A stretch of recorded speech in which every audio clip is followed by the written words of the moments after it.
Encore une fois ce matin, dans l'Évangile, Jésus nous raconte une parabole. Une parabole, c'est toujours une histoire inventée pour nous amener à réfléchir à un deuxième niveau. Alors, je résume la parabole. Jésus nous parle d'un propriétaire d'un domaine qui avait une vigne, puis a engagé des vignerons pour travailler à la vigne. Et on lui dit, quand arrive le moment de la récolte, le propriétaire va envoyer ses serviteurs aller voir les vignerons pour dire, bien, donnez-moi les fruits de la vigne, si c'est le temps de ça. Et la parabole nous dit que les vignerons attendaient les serviteurs du propriétaire, puis se mirent à les frapper. Ils frappèrent les serviteurs, ils en tuèrent d'autres. On dit même que par après, le propriétaire va envoyer son fils, ils vont tuer son fils. Et derrière cette parabole, ce qu'on veut nous faire comprendre, c'est que le propriétaire de la vigne et les vignerons qui travaillent sur place, ils ne sont pas du tout sur la même longueur d'onde. Pas du tout, ils ne s'entendent pas. Et à un deuxième niveau, ce que cette parabole-là veut nous amener à réfléchir, c'est pour nous rappeler que tout au cours des siècles, Dieu a envoyé ses prophètes dans le monde. Et ces prophètes n'ont pas été bien accueillis.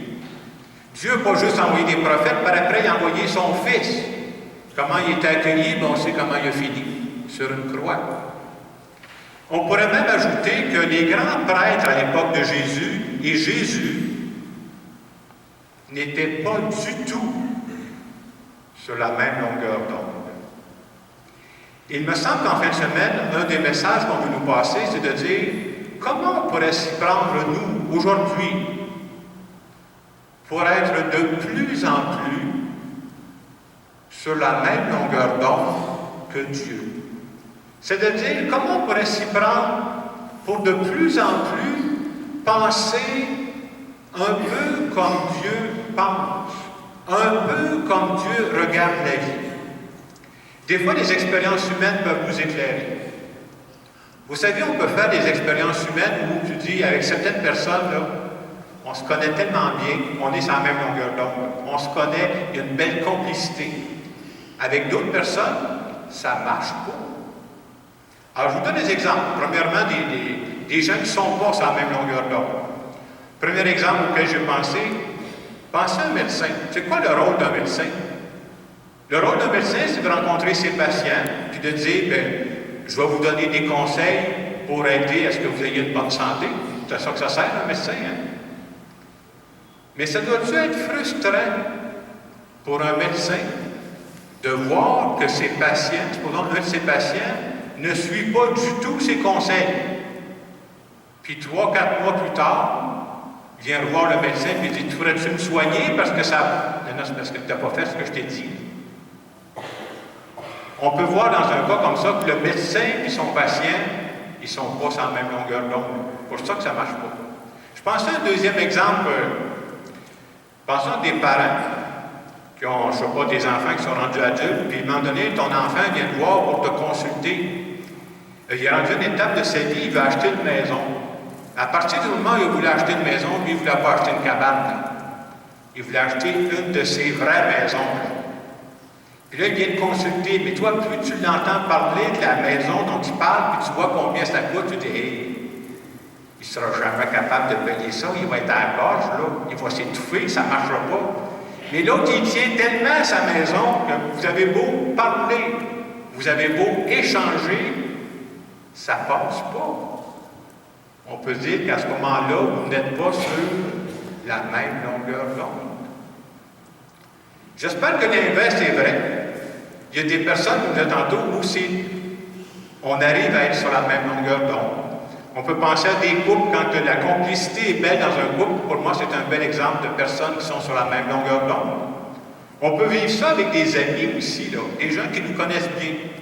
L'expérience que je me suis rappelée, pendant l'été, j'aime beaucoup quand j'ai un peu de temps libre, je vais aller faire des visites guidées. Vous prenez des petits bottins touristiques, vous dites allez à telle place, c'est une visite guidée. Alors, une journée, je suis allé avec des amis comme ça, on faisait une visite guidée, il y avait une belle maison qui nous faisait visiter. Mais à un moment donné, la guide a sorti un peu de son rôle, puis elle s'est mise à parler des affaires qui étaient vraiment, là, aïe, Ça commençait à flyer pas mal haut, là. C'était rendu ésotérique l'affaire. Alors les amis qui étaient avec moi, vous comprendrez, qui me regardaient. Ils m'ont dit, qu'est-ce que Jacques va dire? Et je peux vous dire ce que j'ai dit, rien. J'ai rien dit. Mais quand on est sorti de la maison, vous savez que mes amis m'ont dit, t'as rien dit, mais on a regardé ta face, on a tout compris. C'est ça la complicité, c'est ça d'être sur la même longueur d'onde que d'autres personnes. Et la parole de Dieu, ce qu'elle veut nous inviter en fin de semaine, ça serait quoi le rôle, moi, nous qui cheminons dans la foi, là? Le rôle d'un chrétien, d'une chrétienne, c'est quoi? C'est d'arriver de plus en plus à être sur la même longueur d'onde que Dieu. Ça veut dire quoi? Arriver de plus en plus à penser comme Dieu. Arriver de plus en plus à regarder la vie comme Dieu. On pourrait se demander comment on fait ça pour que ça arrive, pour que je pense de plus en plus comme Dieu. Et dans la deuxième lecture qu'on avait ce matin, Saint Paul donne une façon d'y arriver. Saint Paul va nous dire, si vous voulez penser comme Dieu, là, mettez le focus sur tout ce qui est vrai et noble, sur tout ce qui est juste et pur, sur tout ce qui mérite d'être aimé et honoré. C'est mot à mot les paroles qui sont dans la lecture ce matin. Autrement dit, qu'est-ce qu'il est en train de dire, Paul?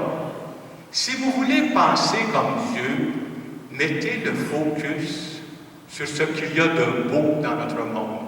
Mettez le focus sur ce qu'il y a de beau dans les personnes. Puis je trouve que la fête d'Action de grâce est un peu ça. Pourquoi Saint Paul il dit ça? Moi, je trouve que Saint Paul est très pratique. Saint Paul il dit, si je mets le focus sur ce qui est beau, c'est ce que je vais faire entrer dans mon esprit, dans mon cerveau. Au contraire, si je fais rentrer ce qui n'est pas beau dans mon cerveau, bien c'est ça qui va m'habiter, moi. L'image qu'on pourrait faire, on pourrait comparer la nourriture qu'on donne à notre esprit à la nourriture qu'on donne à notre ventre.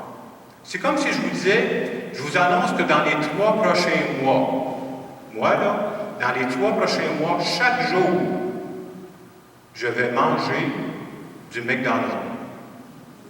Chaque jour, je vais manger de la tarte au sucre comme dessert. Chaque jour, je vais finir ma journée le soir, je vais m'écraser sur le divan, je vais manger des chips et du chocolat. On se revoit dans 3 mois. Qu'est-ce qui va m'arriver dans 3 mois? Bien, je vais venir vous voir et je vais dire, je ne sais pas ce qui se passe. Je me sens pas bien. Je ne sais pas ce qui se passe. Il me semble que j'ai plus d'énergie. Je ne sais pas ce qui se passe, mais ma balance indique 15 livres de plus. Mais quelqu'un va dire, bien, tout ce que tu as mangé a fait ça. C'est exactement la même chose avec notre esprit. C'est ça que Saint Paul nous dit. Qu'est-ce que je fais rentrer dans mon esprit? Si je veux penser comme Dieu, bien, je dois soigner ce que je fais rentrer dans mon esprit. Quelles sont les lectures que je fais?